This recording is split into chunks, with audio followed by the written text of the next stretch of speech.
فأما عاد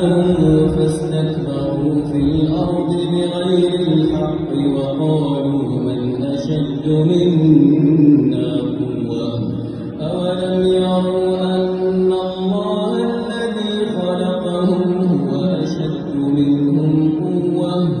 وكانوا بآياتنا يجحدون فأرسلنا عليهم ريحا صرصرا في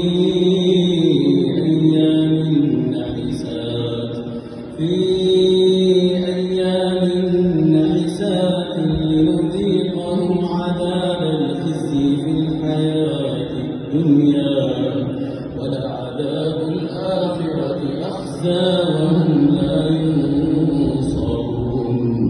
وأما ثمود فهديناهم فاستحبوا العمى على الهدى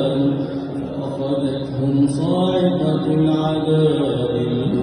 بما كانوا